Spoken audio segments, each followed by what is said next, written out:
Ndewonu Igbo ndị ọma njem ọnụ. N'ụbọchị nke taa anyị ga-atapịanụ ihe bụ JavaScript parameters ya na JavaScript argument, kọwakwa ihe dị iche na ha na-abụ. Anyị ga-ezinu nke bụ JavaScript argument na nke bụ JavaScript parameters. Ọtụtụ oge anyị na-enwe ihe mgbagwoju anya nke a na-akpọ nke bụ parameters na nke bụ argument, ka anyị ga-akpanụ n'iru. Ọ bụrụ na ile anya ebe a na code editor, ma ị ga-ahụ na enwere m function a na-akpọ ekele. Ihe obere function ndị depụtara nke a na-akpọ ekele. Ọ bụrụ na ile anya enwere ihe a na-akpọ nke akpọrọ aha. Ihe akpọrọ aha ebe a bụ ihe a na-akpọ parameter.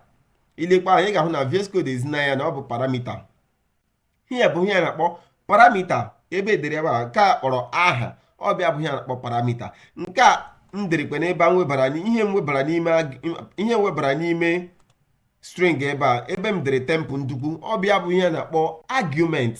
Ọtụtụ oge anyị na-enwe ihe mgbagwoju anya nke bụ parameter na nke bụ argument. Ọ bụrụ na ijekwere job interview, ị nwere ike ajụkwa gị nke dị iche, ihe dị iche na parameter na ihe dị iche na argument. Ọ bụ ihe a ji dịrị oke mkpa.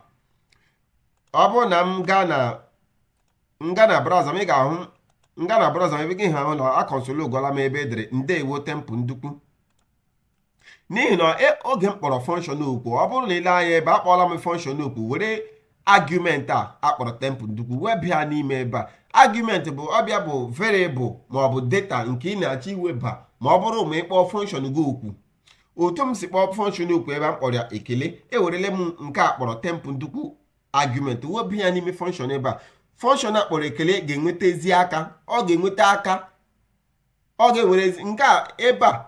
Ọ bụrụ na ịkpọ function okwu iwebala nke a kpọrọ argument a ebe edere function, ọ bụrụ na function a bido rụọ ọrụ, ihe ọ ga-eme bụ o werele ihe n'asụsụ Igbo anyị na-akpọ ya placeholder, ihe nnọchite anya. Ebe edere ebe a ihe na-akpọ ya ihe nnọchite anya. Parameter bụ ihe nnọchite anya. Ọ bụrụ na ịkpọ function okwu, ihe ọbụla iwebara n'ime ebe a argument a, ọ ga-abụrụ ya bụ ihe ga-anọ ebe a kpọrọ aha. Ị nwere ike ịkpọkwa ihe ọbụla ị chọrọ. Ihe ọbụla ị chọrọ ị nwere ike ịkpịa ebe m dere ahụ, ị nwere ike ịkpịa ihe ọbụla ị chọrọ. Ihe anyị si ebe a konsolu ọgọrọ anyị aha. Chetakwa na aha bụ ihe nnọchite anya. Ọ ya onye na-anọchite anya tupu ga akpọ function okwu. Ị hụrụ ile anya ebe ị ga-ahụ na ọ ga-asị konsolu ọgụ ndewo tempo ndukwu. Ile anya ebe ị ga-ahụ ya ndewo tempo ndukwu. Enwerekwa ihe ọzọ nche kọwara nke a na-akpọkwa default parameter. Enwere ya kpọ default parameter. Enwere ike mbịakwa ebe m si mme ya assign, msị ya tempo nkọwa okwu, ka mkpọ ya nkọwa okwu, sọsọ nkọwa okwu, onye ike edo anya nke ọfụma. Mkpọ ya nkọwa okwu, mwepụ nchekọwa ihe bụ default parameter. Ọ bụrụ na ile anya ebe ị ga-ahụ na nke a ọ na-enwe olileanya na ọ bụrụ na function a na-enwe olileanya na ọ bụrụ na kpọọ ya okwu na ọ ga-enweta a ga-eweba argument n'ime ma ọ bụrụ na ịkpọ ya okwu, n'ihi na enwere parameter na ya. Ihe mere ebe a bụ anyị etinye ihe a na-akpọ default parameter. Ebe anyị akpọla function okwu, anyị enweghị argument ọbụla ewebara n'ime ya. Ị ga-ahụkwa na aha ebe a ga-abụzi nkọwa okwu, n'ihi na anyị akpọla function okwu ma enweghị argument ewebara n'ime ya. Ma ọ n'ebe ebe anyị nwere default parameter.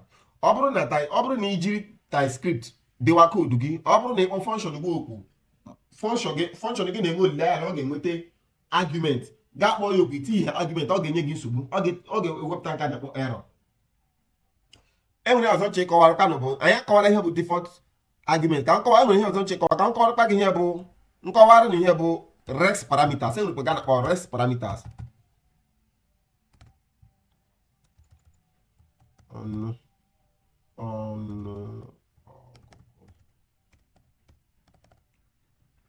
Ọ bụrụ na ile ebe ị ga-ahụ ihe m dere ihe a na-akpọ ellipsis n'asụsụ Igbo, a na-akpọ nke ellipsis dot dot, a na-akpọ ellipsis. Ọ ihe a na-eji ewepụta res ihe a na-akpọ ihe syntax a na-akpọ res parameter na JavaScript. Lekwe ka nkọwara ihe ọ na-arụ. Kekpere ihe ọ na-arụ. Ihe ọ na-arụ ma ọ bụrụ na itiba ọtụtụ argument n'ime function gị oge ị na-akpị okwu, res parameter ga-enyere gị aka iwetacha ha niile webịa n'ime ihe na-akpọ array. Ọ ga-ewetacha ha niile webịa n'ime ka m sị gị m na-achọ ịkọ.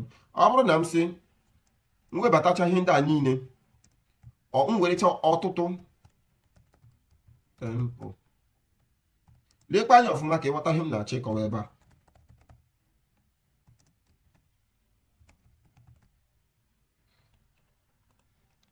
ị ga-ele anya ịhụrụ otu ebe a dị. Oge m kpọrọ function oge na-akpọ function ukwu ewerele m ọtụtụ argument weba n'ime oge m na-akpọ function ka na-akpọ ekele. Oge na-akpọ okwu ewerele m ọtụtụ argument weba n'ime argument ndị webara bụ nke a kpọrọ 3, 4, 6, nke a bụ tempo, ihe m ka na-akpọ string. Enwere ike ị ga-ewebakwa ụdị data type ọbụla ị chọrọ. Enwere ka sịkwa nke ayasị true. ị hụrụ otu nsụkpọ ewerele m argument ole ka m na-eweba nọ nke bụ 1, 2, 3, 4, 5, 6, 7, 8, asatọ. Ewerele m argument asatọ weba n'ime function a na-akpọ ekele oge na-akpọ okwu. Ka ọ bụrụ na ịchọ iwebata ị chọghị ịbịa dewa ha niile otu, ị ga-ewere nke a na-akpọ rest parameter. Otu m si dee rest parameter ahụ, argument ewetachala ihe ndị a niile webịa n'ime ihe ndị a na-akpọ array. Otu m kọnsol ọnụọgụgụ a ka m bịa kpọọ ya ebe a.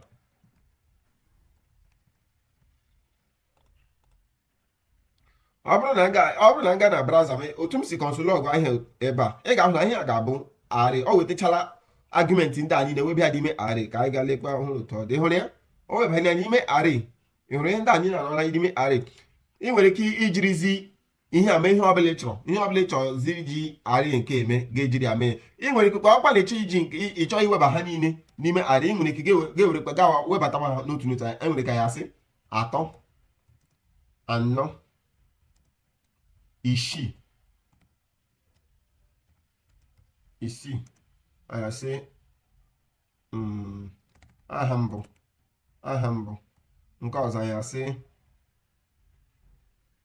akpịa aha ọzọ, nke ọzọ aha nna ka akpọ ka aha onye ka mkpịa aha onye. Nke ọzọ akpọ ya eziokwu. ị hụla na ihe bụ ọ bụrụ na ị chọghị iji nke a na-akpọ rest. Ọ bụrụ na iweba ọtụtụ argument ị chọghị iji nke a na-akpọ rest parameter, ị nwere ike dekpe ha niile n'otu. Ọ bụrụ na kọmentị ya nkọnsol ọzọ ka a na-akpọ 3, ị ga-ahụla ma m wetekwe nke ọzọ webakwa n'ime ya. Ile anya ị ga-ahụla ọ ga-akọnsol ọgụrụ anyị nke a kpọrọ 3 na 4. ị hụrụ ya? Ka m gaa na browser m, ị ga-ahụkwa ya. ị hụrụ ya 3, 4. ị hụrụ ya? Ọ bụ ihe a na-akpọ, akọwala m ihe bụ rest parameter. Ka m laghachikwa na rest parameter ọzọ.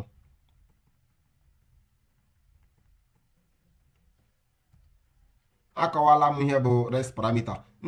Ọ bụrụ na ihe anyị na-eme dịkwa nụ mma, anyị na-arịọ ọnụ ka na otenyere anyị aka na subscribe button nke a, ma ọ bụkwa kpasata anyị aka na button nke a na-akpọ like button. Ndewonu. Ka anyị hụkwa n'izu ụka ọzọ na-abịa abịa ihe ị ga-eritekwa ihe ọma nke ukwuu. Ọ bụrụ na ị tinyere anyị aka na subscribe button, ọ bụrụ na anyị webata ihe onyonyo nkụzi nke web development, ị ga-enweta ya oge ọbụla anyị wepụtara na YouTube. Gbakwa mbọ ka itinye aka na subscribe button. Ndewo.